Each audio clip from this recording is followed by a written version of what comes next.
My fiancé was coerced into participating in my rape. A bit of background: my fiancé and I were best friends prior to our relationship. We were part of a friend group that included his very abusive wife. We lived together, so I had the luxury of seeing firsthand how awful she was to him. She had managed to isolate him from everyone she didn't approve of. She screamed at him constantly. She threw things at him. He had panic attacks on a regular basis, and her response would be to scream at him. She made him do everything for her, including putting on and taking off her shoes. She humiliated him and made fun of him constantly. She laughed that out of all of us, he was the one who got a real high school diploma. She also starved him on a regular basis by refusing to allow him to have a job, refusing to buy groceries so she could eat fast food for every meal, and she provided very little food to him. It was bad enough that we would sneak food to him while she was at work. The few times he tried to escape, she threatened suicide or literally pretended to kill herself. They had an open relationship that was effectively only open to her, which she even violated the rules of. In summary, he was physically, emotionally, and financially abused. The event that transpired happened when I was 18. She had been trying to recruit me into having an orgy with them. I explained over and over again that I wasn't interested. Even the idea caused me anxiety considering the sexual abuse I suffered growing up and during my teenage years. She badgered me about it constantly, nearly daily prior to the incident. I remained firm and declined every time. My boyfriend and I had a bad breakup the night before. I was devastated considering we'd been together a while and I was wholly dedicated to him. Me and 4 of my friends, both couples, decided to have a party the next day. We got lots of booze and put on a movie. We made up several drinking games throughout the night. I got progressively hammered throughout the night. Unfortunately, I hadn't noticed that I was the only person getting drunk. By the way, I do not black out while drinking. I remember every painful detail. At the end of the night, I was at the stage of drunk where I was fully relaxed and didn't feel like moving. I wasn't sick at all, but I decided to go to sleep. We were all in my friend's bed where we usually hung out. Then she started in about the orgy. Come on, when are we going to get another opportunity? It's now or never. This is the perfect time. She decided that I would be less inhibited since I was so drunk. The other woman was also insistent while the men tried to convince them that this was wrong. I was laying there saying no. They were saying no. But the women didn't care. They made it clear that they weren't accepting no for an answer. Eventually, after about 10 minutes of this, I gave in. I was tired of arguing and I felt like I had no choice. One of the women even started getting physical with me while I was saying no. Once I finally gave up, the men ended up agreeing as well. They went ahead with deciding a game plan for what would be done to me, at which point I insisted on using a condom. I'd never slept with someone without a condom before and I didn't want to start now. But even that was denied by the women who said that there wasn't one available. I tried argue, but I again eventually acquiesced. At some point, the other woman got upset and left.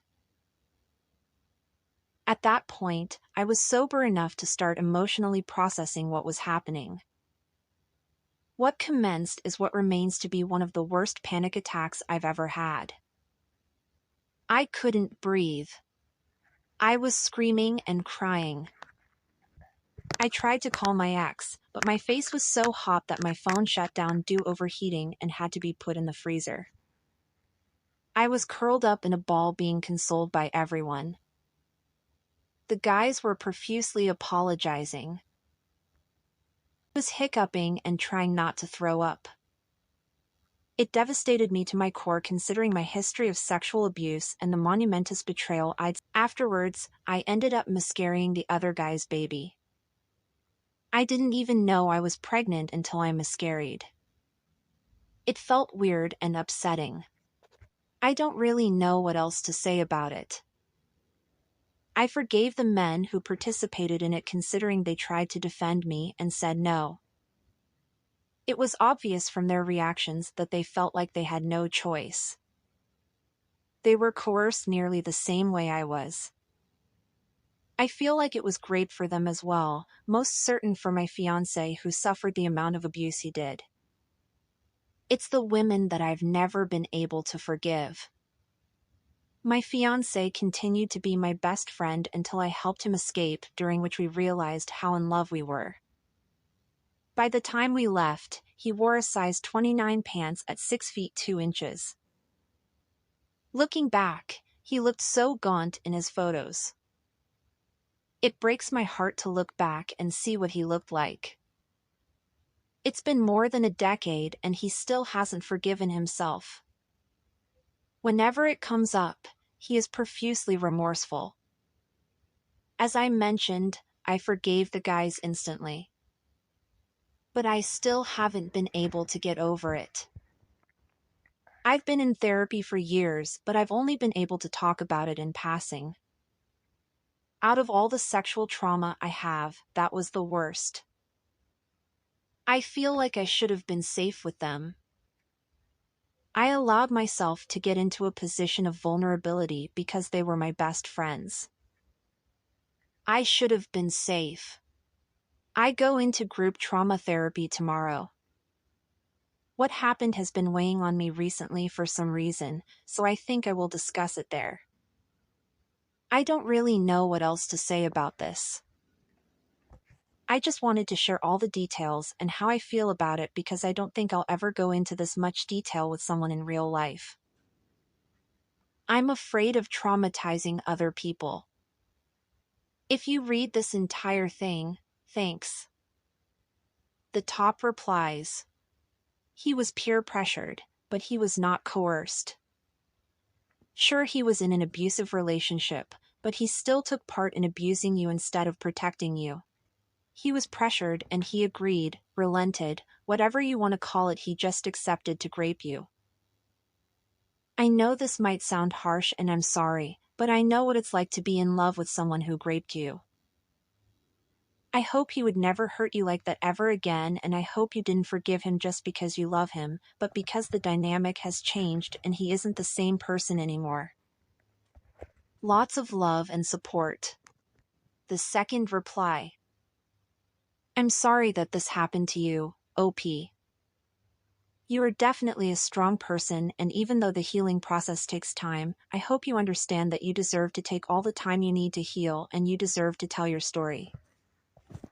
I believe that people who truly care about you won't be traumatized by it. If anything, it should serve as an opportunity to understand you as a person.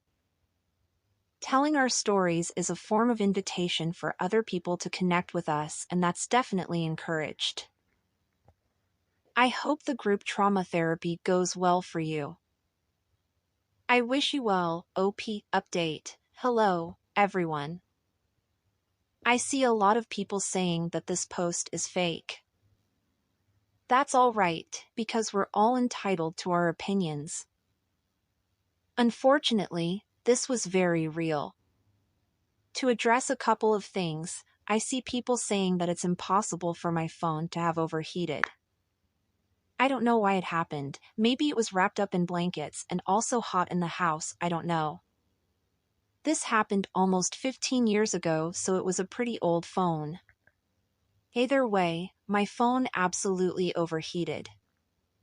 My fiancé was horrifically abused by his ex-wife. I feel like it's important that people try to think about the situation as if the genders were switched. Perhaps that would help people to empathize a bit more. I obviously think what he did was wrong, but there was a looming threat from his wife above his head. I was head over heels for him for years. I didn't really know that's what I was feeling, if that makes sense. I don't know if any of this information really helps. I'm not too pressed about being accused of making this up. I just felt like I should clarify a bit. Like I said before, thank you to everyone who read this and commented helpfully. I appreciate all the opinions, even the ones that talk smack about him. I feel like our situation is unique and I just wish I could bear it all to people. I genuinely just needed to write this stuff out. Second story. I hate my fiancé's bridesmaid. So my fiancé Kate F25 and I M26 started dating a few years ago, and about a year and we went to her best friend Maggie's F26 wedding. Kate was a bridesmaid in Maggie's wedding. Now that we're getting married, Maggie is going to be a bridesmaid in mine and Kate's wedding, much to my dismay. For the months prior to Maggie's wedding, summer of 2020, we were having some communication issues mutually that we've since worked on. Basically, I wasn't very receptive to criticism, so Kate often aired our filthy laundry to Maggie instead of telling me that something was up. So basically, for like 6 months, Kate vented to Maggie about all the bad things, but none of the good. After a while, Maggie didn't think too highly of me. I don't blame Kate too much for that because of the part one played. I mostly blame Maggie for what she did with that private information. When I got to Maggie's wedding, everyone was outwardly rude to me. Maggie made a point to stand in front of me to cut me off from conversations. Other people that I had just met would say rude remarks, interrupt, or just blatantly ignore me when I would try to say something. And mind you, this was a destination wedding in the peak of COVID.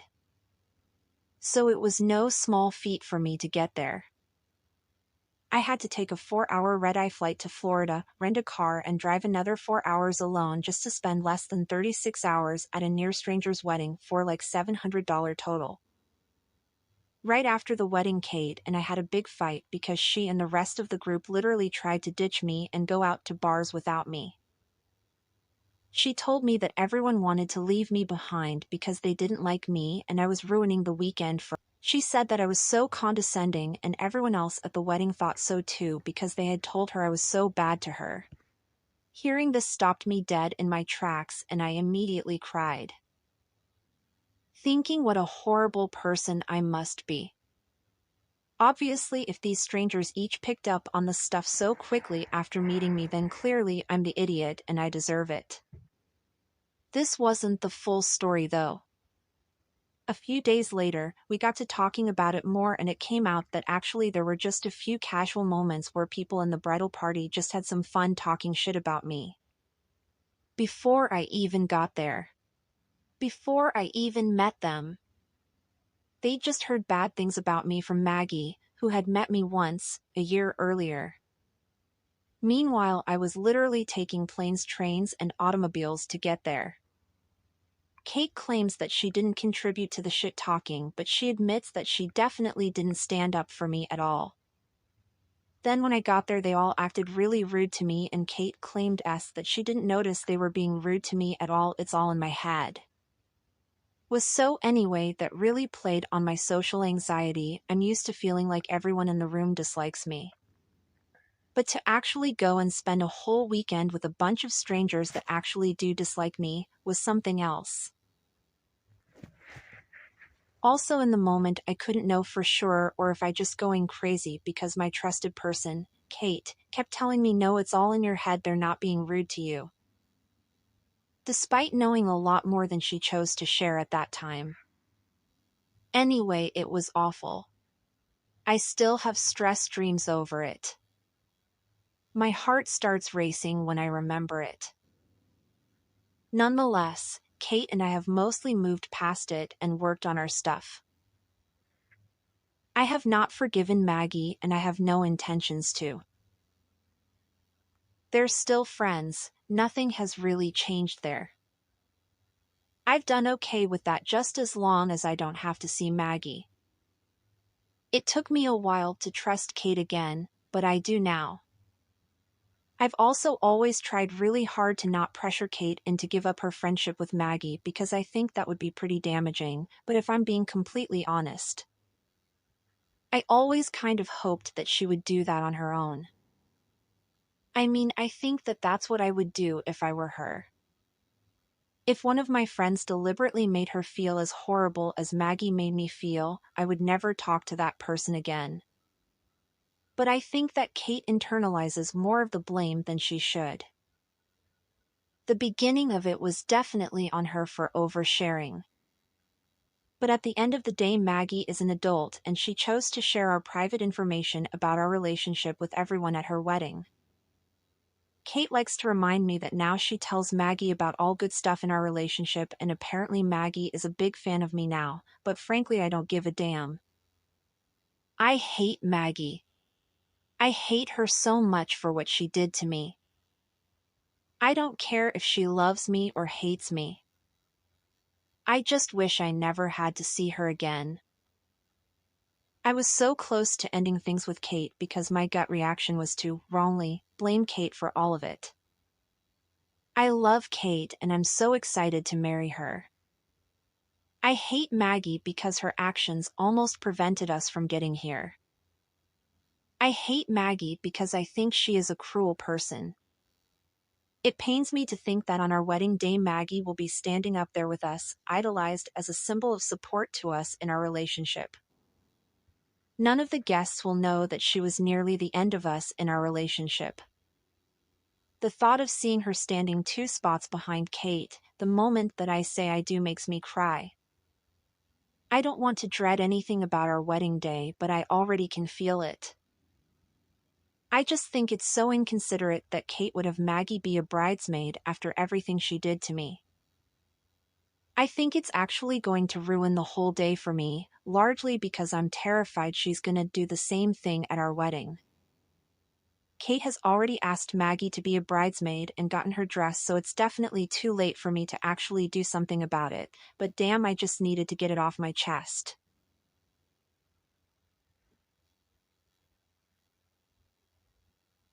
First update. Sorry, I should have put more emphasis on the fact that I do believe Kate was genuinely oblivious to the rude behaviors. She wasn't trying to gaslight me. She can be kind of oblivious about this kind of thing in situations where she should probably be more aware of it. Update 2, not trying to diminish how badly Kate messed up in creating that situation. I knew at the time that this was a toxic thing and that Kate was at the root of it. It was really a maturity thing, and she truly has grown out of it in the 3 years since then. Definitely not wrong that I would have been fair to end things at the time, but I didn't. We've patched things up now, and I love her. I haven't bothered to patch things up with Maggie for her part though, and because of that I don't want to be around her. Edit 3. Definitely should have added this earlier. Kate blames herself for like 99% of what happened, and she defends Maggie when I talk about this to her. She has never once tried to scapegoat Maggie. I'm the one who thinks that Maggie deserves at least some of the blame for blabbering to everyone else, while also not ignoring the fact that Kate started it by talking to Maggie. Edit 4. Sorry for all the edits. I mulled over this post for days and yet forgot numerous things. Kate now knows that Maggie does this kind of thing all the time. Kate told me yesterday how Maggie shit-talks her other friends' boyfriends often. She's just a gossip. Maggie fully admits to Kate that it's a problem and it's because Maggie has unresolved issues with men, but she keeps doing it anyway because she's a piece of shit. I believe Kate that 3 years ago Kate genuinely trusted Maggie not to break confidence. Since then she's seen her true colors. Not a friend that I would want to keep around after breaking that trust, but I know they have a lot of shared niche interests.